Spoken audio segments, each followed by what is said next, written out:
জেনা জিনিসটা কেন ইসলাম হারাম করেছে, গণহত্যা হত্যা কেন ইসলামে হারাম করেছে, এর ডেফিনেশন কি, এর বৈজ্ঞানিক কারণ কি, তা যদি বুঝতেন, যে না থাকলে জারদ সন্তানে ভরে যাবে।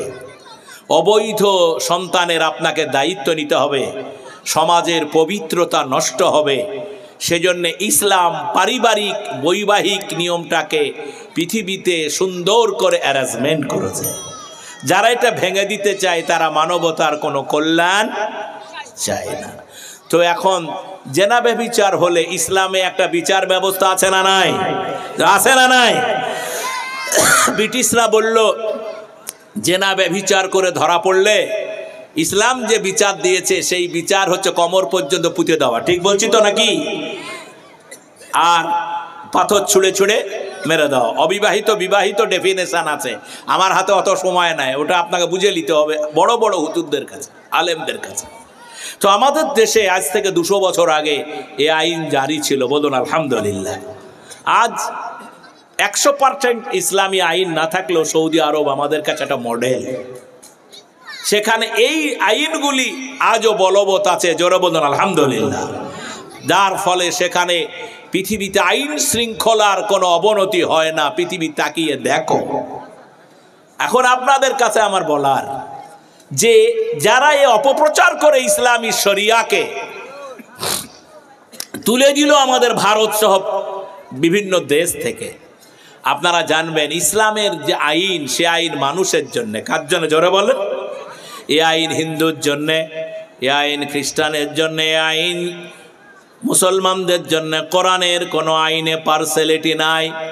এখন আমি একটু, আমাদের লোকেরা বলে যে রাজনীতি খারাপ জিনিস, বলে না? বলে না? বলে রাজনীতি দিয়ে দেশ চলছে, সমাজ চলছে, রাষ্ট্র চলছে, সব চলছে। রাজনীতি যদি ঠিক না চলে মানুষ কোনোদিন শান্তি পাবে না।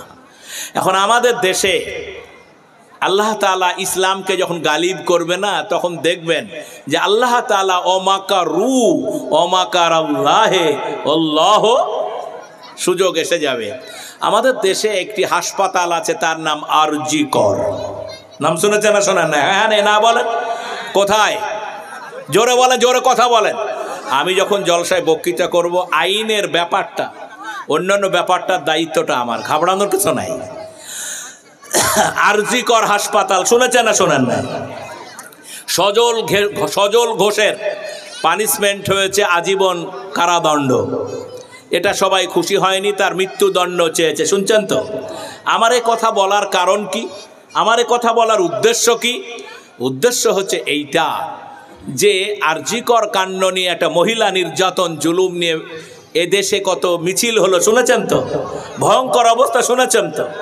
শেষবারের বেলায় এই জঘন্য ব্যভিচার, যৌনাচারকে বন্ধ, নারী নির্যাতন, নারীর প্রতি অত্যাচার, তার সম্ভ্রম নষ্ট করে মেরে ফেলার বিরুদ্ধে আমাদের রাজ্যের বিধানসভাতে একটি আইন পাশ হয়েছে। সমস্ত এমএলএরা সেখানে ভোট দিয়েছেন।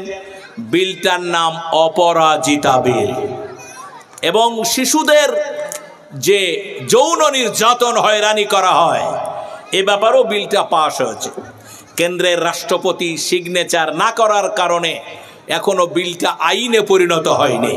আমি কেন এই কথাটা তুলতে গেলাম এই জন্যে যে ইসলাম ধর্মে যদি জেনা ব্যভিচার প্রমাণ হয়, তাহলে তার যে শাস্তির ব্যবস্থা আছে, আছে না নাই?